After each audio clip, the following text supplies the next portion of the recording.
საქართველოში 23 საათია. ყოველდღიური აბები ვასიკო ოდიშვილისგან.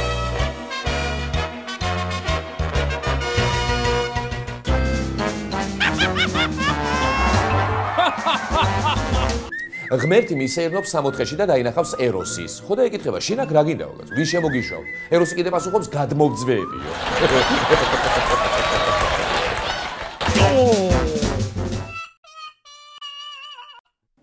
წვეროსი ითხოვს იგრიკას დაყადაღებას. მაგალითად კიდე ეუბნება, კარგი რა ეროს, ღმერთი აღარ გძამსო.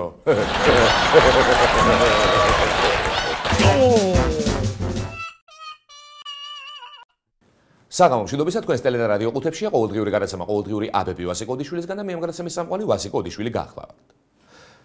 ეროსი სპაიდერმენ კიცმარიშვილი კვლავ შოშმინდება და განაგრძობს ბრძოლას მაესტროს გენერალური დირექტორის ილია კიკაბიძის წინააღმდეგ. როგორც საინფორმაციო სააგენტო IPN უწყება, პარასკევს 20 იანვარს რუსთავის მედიის მართვის კომპანია სასამართლოს მიმართავს მაესტროს დირექტორის ილია კიკაბიძის მიერ შპს სტუდია მაესტროსთვის და მართვის კომპანიისთვის მიყენებული ზიანის ანაზღაურების მიზნით მის პირად ქონებაზე, მათ შორის შპს იგრიკაზე ყადაღის დადების შესახებ. ვა! და რატომ მარტო ილია კიკაბიძის ქონების დაყადაღება ბატონო წვეროს? მაგ ილია ბაჩო კიკაბიძეს არც სახლი აქვს ნორმალური, არც R-კლასის Mercedes-ი ყავს და არც BMW პიცოტკა, აი ეს დუტიზე ახალი რო არის რა. და არც კაკაბაზის სტილოები აქვს, რომ გაყიდოს და ხელფასი გადაგვიხადოს.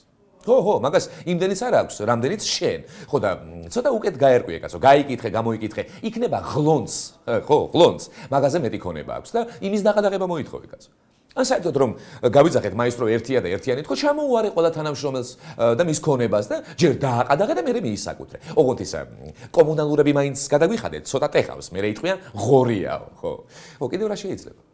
აი შეიძლება ის მაგრამ კაცო სად ჩემი ფანტაზიის გაქანება ახლა ფულის ახევის ამბავში და სად შენ? ჩემი სწავლება არც აქამდე დაგჭირდება და არც ახლა დაგჭირდება.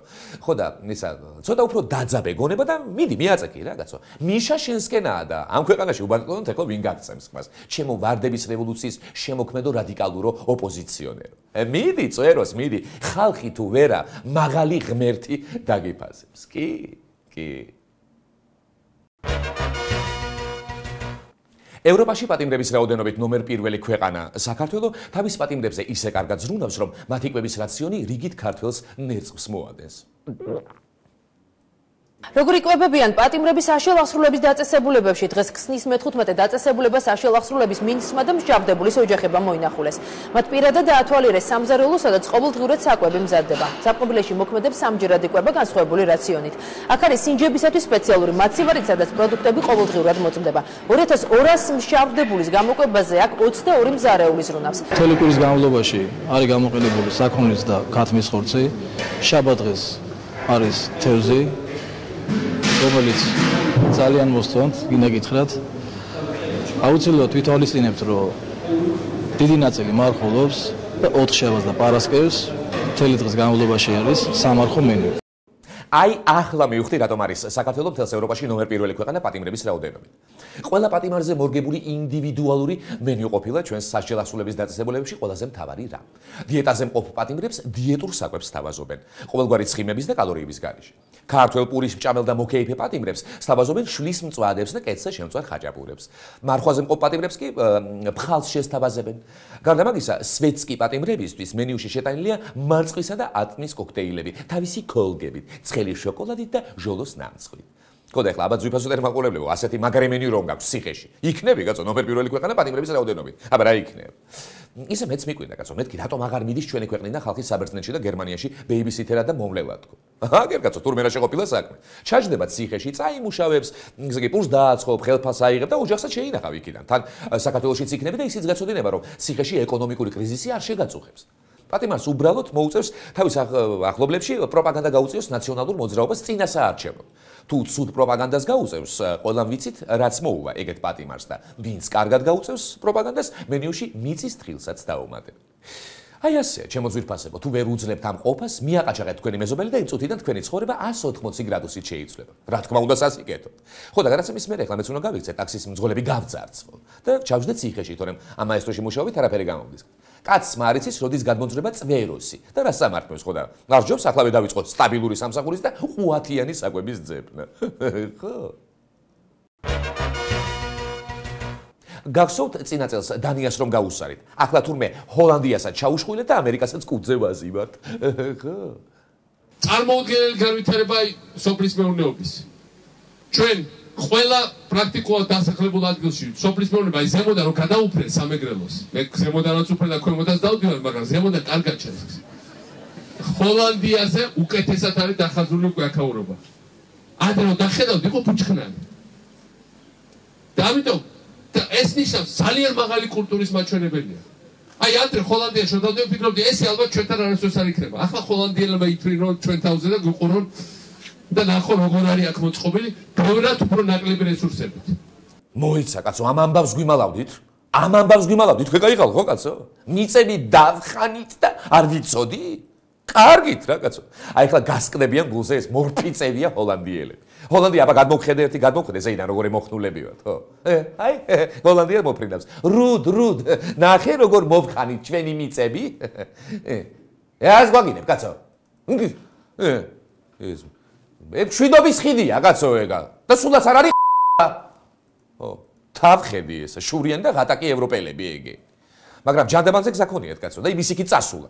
თავარია რომ ჩემი მაღალი ხნავს და არ ჩერდება. ამ ხნაურში კი ქვეყანაც აშენდა და გამშვენიერდა. რეიტინგებში წინ მივდივარ და ინვესტორები აზიიდან ჩვენთან გამორბიან. უბრალოდ მე ჩაირბენენ და ევროპისკენ მიაშურებენ ხოლმე, მაგრამ საბოლოო ჯამში რაღაცა ხო კეთდება კაც. ევროპას ვუსწრებთ, ამერიკის შეერთებული შტატები გვაქებს, რუსეთი გულზეს კდება და ჩამოშლის პირასაა. ასეთია ჩვენი საგარეო პოლიტიკური მდგომარეობა, თუმცა ამაზე გაჩერება არ შეიძლება, რადგან მოსახნავი კიდევ ბევრია და მოიხნება კიდეც. და ახლა ჩვენ ვიწყებთ ანაკლიასთან ერთად გაგრძელებაზე ლაზიკას შენებლობას. რა თქმა უნდა, როგორც ყოველთვის იზახიან, ხო, ეს წაიღო ამ თავისთავად ტრაბახით. იმათ მოკლედ არ დაგვეჭერონ, მაგრამ ვისაც ჯერა ყველა გაგვეტარონ. რა ბრძანეთ? კი ბატონო, მობრძანდით გენაცოლია. ხო. ალბათ ჩვენ გვიგულისხმეთ და გაგატარებთ, აბა რას ვიზარდ. მობრძანდით. არა და როგორ უყარდა საწყალს ხელისუფლება, ხო? მობრძანდით, ყველას გაგატარებთ. ოქტომბრამდე საკმაოდ დროა, ხო? წეროსი, მოდი აქეთ, მოდი, ხო. შენს გაგატარებთ. ხო? ესენი ჰოლანდიას უსწრებენ და შეუერთდი კაც. არ გინდა? მაგრენი ტვინკი ყოველთვის ქონდა ეხა, ხო, მაგრამ იმდენი აღარ გეყო, ხო? აი ეს ჩვენ რო ვიცით. ეს იგივე. ახლა აბების ეთერში რეკლამიცინის მიღების დროა. რეკლამიცინი ჩვენს ეთერში. მოქალაქეების საყურადღებო. თუ გინდათ იგრძნოთ ახალი ბულიონის სურნელი და პრეზიდენტის სიტყვა, უბრალოდ ხმამაღლა დააფიქსირეთ თქვენი პოლიტიკური შეხედულება. შემდეგ მიბრძანდით ევროსტანდარტების ციხეში და თავი ისე იგზენით, როგორც საკუთარ სახლში. ქართული ციხე. შემოიხედე გენაცვალე. ის კაცი, რომელსაც არც ერთ სოფელში არ უშვებენ, მაგრამ ყველგან მამასახლისად დგება, სკანდალური მოთხოვნებით უბრუნდება საინფორმაციო გამოშვებებს. დიახ, წვეროს სპაიდერმენი ითხოვს იგრიკას მხოლოდ იმიტომ, რომ ბაჩო კიკაბიძეს იცნობს. ითხოვს ჯგუფ ბიტლსებში რიტმ გიტარისტად აყვანას მხოლოდ იმიტომ, რომ გიტარა ახლოდან აქვს ნანახი და ბოლოს ითხოვს მაყუთს მხოლოდ იმიტომ, რომ ევასება. ეროს სპაიდერმენი. გაღმა იგრიკაზე შევედავები და გამოგმა მაესტრო მე დამჩებაო. აი უსაფრთხოების მხრივ პირველები ხომ ვართ ევროპაში. კორუფციაც ხომ დავამარცხეთ. ბიზნესის კეთებაც ხომ ვისწავლეთ. მაგრამ თავარი გამოგვჩნდა. ჩვენ ყველანი თანასწორებიც ვართ და ეს ყველაფერი ქართულ სკოლებში ჩანს ყველაზე კარგად. ეს არის სმარტბორდი, ეგრეთ წოდებული ჭკვიანი დაფა, რომელიც ინტერაქტიურია და შეუძლია ერთდროულად ადევნოს თვალყური, როგორ მუშაობენ ბავშვები დავალების შესრულებაზე. რეპეტიტორები ძალიან შემცირებულია. ეს არის კერძო რეპეტიტორი ფასო ნებისმიერ დროს. ეს არის თანასწორობის იდეა. თანასწორობის იდეა ეს არის. და მარტო მაგას ვიძახით, საავადმყოფოების თანასწორობის იდეა, სკოლების თანასწორობის იდეა, თანასწორობის იდეა რატო? იმიტომ რომ ადრე ვიღაცა შეელო რეპეტიტორთა ბავშვების მომზადება, ვიღაც არ შეელო. ვიღაცას შეელო უკეთესად რაღაცა უკეთესი პერსპექტივა ქორჩენდა, ვიღაცას უმეტესობას არ. თანასწორობის იდეა არის ეს. მიწები გლეხებს, ფაბრიკა ქარხნები მუშებს და ლატარიის კომპანია კეზერას. ყოველთვის ვიცოდი რომ ჩემი მაღალი შინაგანად თანასწორობისთვის მებრძოლი სოციალისტი იყო, მაგრამ არ გეუბნებოდით ეხლა. იმიტომ რომ ისიც ვიცოდი რომ გიჟად შებრაცხავდით და მეტყოდით როგორ არის ეხლა სოციალისტი კაცი 200 მილიონიანი ბოინგი დაფრინავს. თუმცა დროთა მდინარებამ ყველაფერს ახადა ფარდა და დაგვანახა რომ ის სინამდვილეში 100 მილიონიანი ბოინგი დაფრინავს და თან ნერვიულობს, რამდენს წვავს ეს შობელძაღლიო. ჩვენს მიერ მოწონებულ ევროპაში მშრომელს 3000 ევრო აქვს ხელფასი. გაგსუებული კაპიტალისტები კიდევ მილიარდობით ქონებას იყვეჭენ, ხო და სწორედ ამიტომაც არის რიგითი ევროპელი დეპრესიული, ხო? იქაც კი მიმართავენ ხოლმე პოლიტიკოსები წინა საარჩევნოდ სოციალისტურ რიტორიკას, მაგრამ არჩევნების შემდეგ თავის სიტყვას უმალ ივიწყებენ. ჩემი მაღალი კი რასაც ამბობს, უმალ საქმე დააქცევს, ხო? ჩვენ ყველას დაგვავიწყდა, რომ ბატონყმობა მაღალმა გადააგდო და მიწის დეკრეტიც მის სახელს უკავშირდება. მაგალითად, ერთი თვის წინ მედია მფლობელების გამოვლენა რომ მოითხოვეს, წამოიძახა ნაციონალური ტელევიზიები უბრალო მშრომელ ლევან ყარამანიშვილსო და ერთი თვის თავზე მისი სიტყვა შესრულდა. ხო და გაუმარჯოს მაღალის მიერ დამყარებულ თანასწორობას. დღეს ყველანი თანასწორნი ვართ. ლევან ყარამანიშვილიც უბრალო მშრომელთა შვილებთან ერთად შეხურებს Smart დაფას, ხარობს სოციალიზმის გამარჯვებას. გარეთ კი 50,000-იანი ჯიპი და პირადი დაცვა ელოდება, რომლებიც ლევანის მსგავსად ხარობენ მშრომელთა წარმატებებით. ხო, მართალია ხა ჯიპი კი ცოტა უხერხულია, მაგრამ Smart დაფას ხომ ჩვენ ყველანი ერთად უყურებთ, კაცო. ჰოის საოცრება ამბავი. მაღალი კაცი უფრო მაღალ კაცს ხდება და ამ ინფორმაციას ინტერპრეს ნიუსი ავრცელებს. ჯონ ბასმა ამერიკის შეერთებული შტატების ელჩმა აღნიშნა, რომ პრეზიდენტების შეხვედრა საქართველოსა და შეერთებულ შტატებს შორის დიპლომატიური ურთიერთობების დამყარების 20 წლის თავს ემთხვევა. საქართველოსა და ამერიკის პრეზიდენტების შეხვედრა 30 იანვარს თეთრი სახლის ოვალურ დარბაზში გაიმართება. აი ხო მართლაც ჰოის საოცრება ამბავია, ხო? აგერ უკვე 2009 წლიდან ჩვენი მხარე თავს იმტრევს იმაზე ფიქრით, თუ რასთან დაკავშირებით უნდა შეხვედროდა ჩვენი მაღალი ამერიკელების მაღალს. ან კი რაზე უნდა შეხვედროდა, თავიდან იფიქრეს, მოდით ეს კაცი დავყოდიჟოთ საქართველოში და გრანდიოზული ხინკალი ვაჭამოთო, მაგრამ მერე გაიგეს, რომ ობამას ხინკალი არ ყმარებია. მერე მოიფიქრეს, მოდი ვთქვათ, ვითომ მაღალი კაცის დიდი ბებია კენიელია და ობამას ენათესავებაო, მაგრამ არც ამან მოუგბო გული ბარაკს. ისიც კი იფიქრეს ჩვენებმა, რომ ავღანეთში კონტინგენტი გაეზარდა, თუმცა ამერიკა მისიას ასრულებს ავღანეთში და ესე იგი ჩვენი თავდადებაც უშედეგო გამოდგა. ხო და ასე იმედ გადაწყვეტილმა ქართულმა მხარემ ბოლოს მოიფიქრა, რომ მალე ჩვენი და ამერიკის დიპლომატიური ურთიერთობის 20 წლის თავია და იქნებ რამენაირად მოვახერხოთ ბარაკთან შეხვედრაო. მაგრამ მე მაინც მგონია, რომ 20 წლის თავი კი არა, საქართველოს ბიუჯეტის ნახევარი რომ გადარიცხეს ამერიკაში, აი აქედან იღებს სათავეს ობამასა და სააკაშვილის შეხვედრაც. ისე ჩემო მაღალო ეხლა აღარ არიან ეს ზანგები, ცუდები, ზანგები, ხო? შენ რომ ამოვდი ზანგები ხომ არ ვარ საბაჟოზე რომ გავჩხრიკოთო, ხო? ახლა სხვა დროა, ხო? ახლა გჭირდება და ამიტომ იმაზე რა ქვია, კარზეც იახლები ობამას და ქვეყანასაც აშიმშილებ. მასთან შენი შეხვედრის გამო, ხო? აუ, სამთავრობო მედიები რა დღეში იქნებიან 30 იანვარს, ყურებაც არ მოგინდება.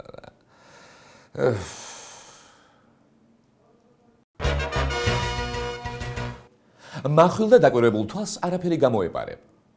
გესმის შენ მაღალო? მართალია შეიძლება არ მჯერა, მაგრამ ჩვენ რაღაცეებს ვხედავთ. ხო და ბაღდადში რომ ჩაცმულ დახურულ პაციენტთან ისაუბრე, ეგ მართლაც ცოტა გვიან, მაგრამ მაინც შევამჩნიეთ, ხო და მოდით ხალხო, ვინც ადრე ვერ შევნიშნეთ, ახლა მაინც კარგად დავაკვირდეთ ბაღდადის საავადმყოფოში მწოლიარე პაციენტს.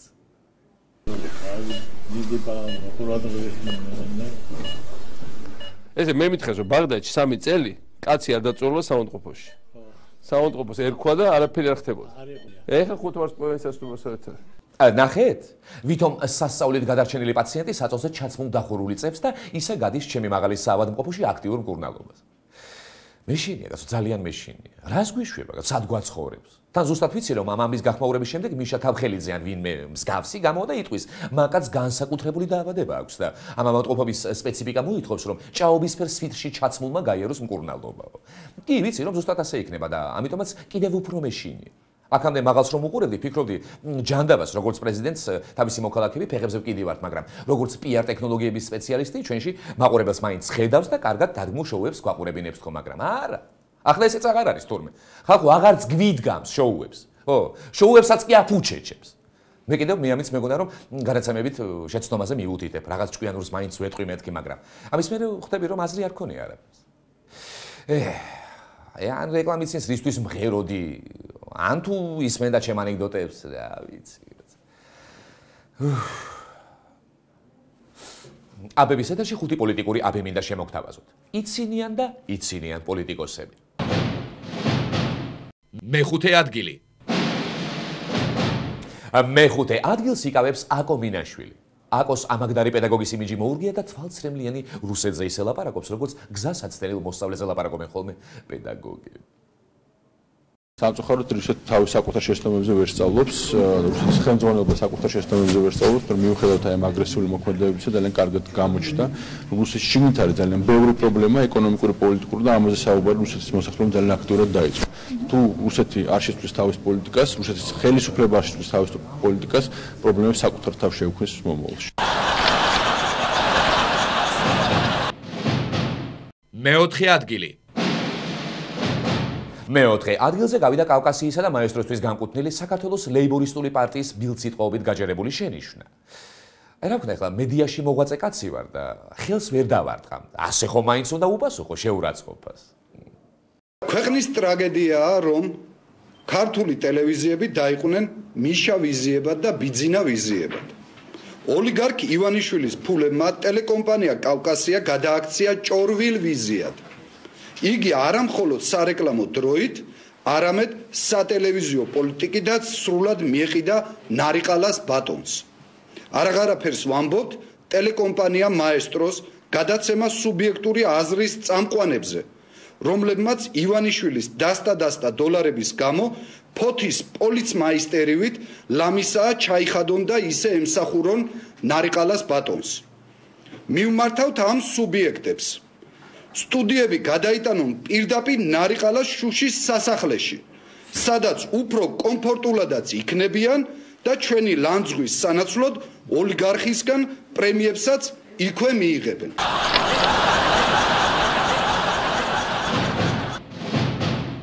მესამე ადგილი.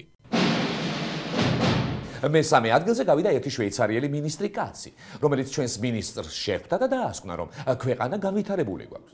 ისა პრინციპში რა გინდა კაცო, მინისტრები მართლა ძალიან მოვლილები ყავს და რატო არ დაასკვნით? მოხარული ვარ ქართულ მინისტრთან შეხვედრით და კმაყოფილებას გამოვთქვამ საქართველოში მიმდინარე რეფორმებით, ასევე იმ ეკონომიკური წინსვლის მაჩვენებლებით, რომელსაც ბოლო პერიოდში ქვეყანამ მიაღწია. მნიშვნელოვანია, რომ შვეიცარიისა და საქართველოს შორის თანამშრომლობა სხვადასხვა სფეროში კიდევ უფრო გაღრმავდეს და ამგვარი ვიზიტები აღნიშნული წინაპირობაა.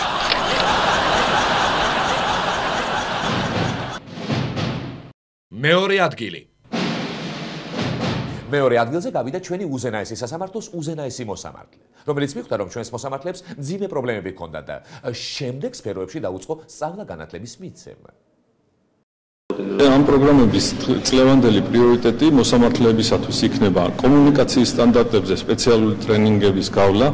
მხოლოდ ამ საკითხზე ჩვენ წელს 10 ტრენინგს ჩავატარებთ. და მეორე საკითხი ასევე დაახლოებით 10 ტრენინგი არის გადაწყვეტილების წერის კულტურასა და დასაბუთებაში.